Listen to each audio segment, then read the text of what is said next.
This is Jack, and I've got 4 obscure facts about the episode The Gigantic Claw from Johnny Sokko and his flying robot. Number 1. The giant claw costume was reportedly assembled using modified parts from earlier kaiju-style props created by Toei. It was more lightweight than the ground monsters and had a wider base because the hand, the palm, is wider than the usual monster suits, which was unusual for the TV budgets of the time. So this was a way more expensive costume. And it was just a giant flying hand. How wild is that? To simulate realistic aerial-style combat, remember when the giant hand grabs him and he's squashing him and all that, production team relied heavily on complex wire rigs, more elaborate than those in earlier episodes. That's why the claw moved smoother than the new Klon ball. The claw's banking and dive bombing motions all required multiple suspension points, and it increased the risk of visible wires in certain parts of the episode. Number 3. The city miniatures constructed for the claw's attack were built slightly larger than the standard scale for the series. This allowed for more dramatic destruction shots, especially during the rooftop impacts or the talon grab sequences, or when the claw got stuck in the side of the mountain right before Giant Robot blew it up. This gave the monster a greater sense of size on the screen. He looked bigger than Giant Robot. Number 4. The episode marks one of the Gargoyle Gang's rare attempts at sustained aerial superiority rather than deploying some ground-based brute.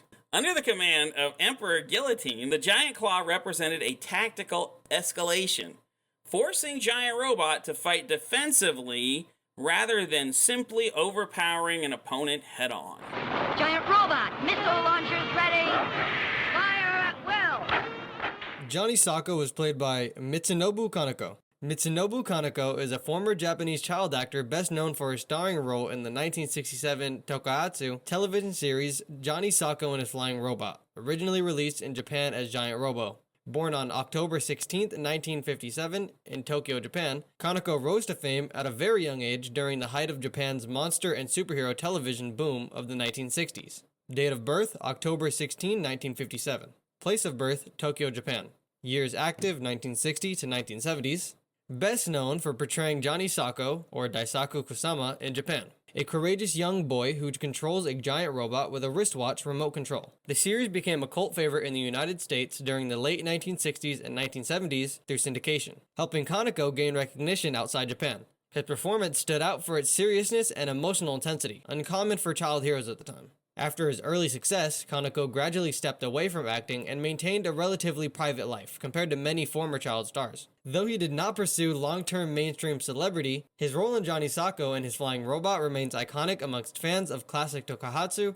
Decades later, the series continues to be celebrated at conventions and retrospectives, preserving Kaneko's place in pop culture history. There is a commonly repeated rumor that Mitsunobu Kaneko died in a car accident in 1997 at age 39. Many online fan sites and some public databases like IMDb and TMDb list a death date of June 11, 1997, reportedly from injuries sustained in the traffic accident. However, it's important to note that this information isn't supported by widely verifiable, authoritative sources such as major news outlets and confirmed public records. Much of the detail about his death appears in user-edited databases, fan sites, or informal posts. There doesn't seem to be a reliable Japanese press report or official obituary confirming the circumstances. Some dedicated fan discussions often express uncertainty and note for the difficulty in finding trustworthy information on his later life.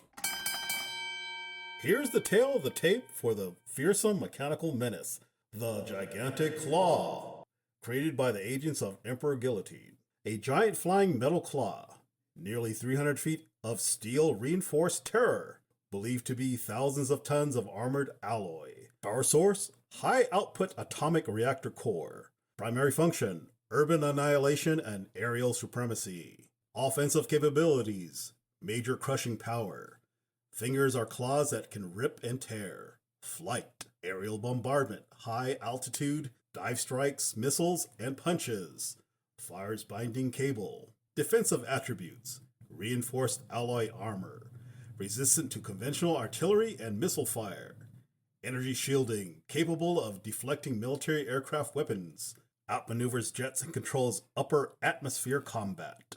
The gigantic claw was designed as the ultimate airborne terror, an atomic-age giant claw built to dominate the skies and crush resistance beneath iron fingers. Against ordinary military forces, it was unstoppable. Only the immense strength and firepower of Giant Robot could ground the mechanical monster and shatter its reactor core. The gigantic claw remains one of the most memorable threats ever unleashed upon Johnny Sokko's world. Fight, giant robot!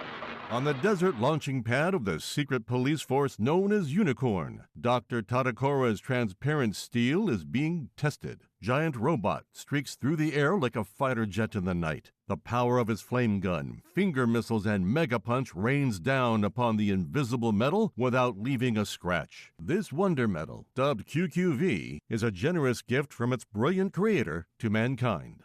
Concerning the whereabouts of this ultimate prize, the stalwart Unicorn agents are sworn to secrecy. Sadly, unknown to them, Gargoyle's main agent Spider, living up to his despicable name, weaves a surveillance web, capturing the location of the formula like an unwary fly.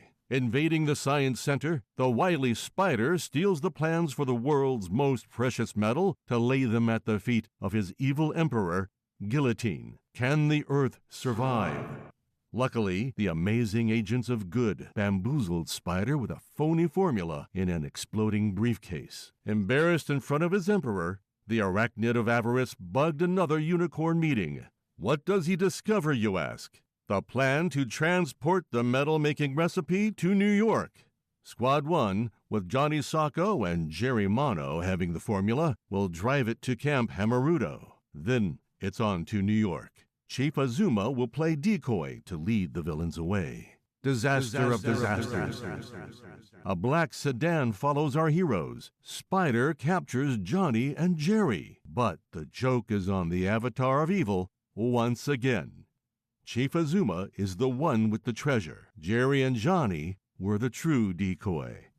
Not one to give up, Spider sends the humongous harbinger of death, the right hand of the unholy, the gigantic claw, to attack our noble heroes. After Agent Misuko frees Jerry and Johnny, it's Giant Robot to the rescue. The battle is fierce. The claw fires its missiles, binding cables, and mega-crushing grip at our magnificent machine. In the end, Giant Robot slams the claw into a mountainside.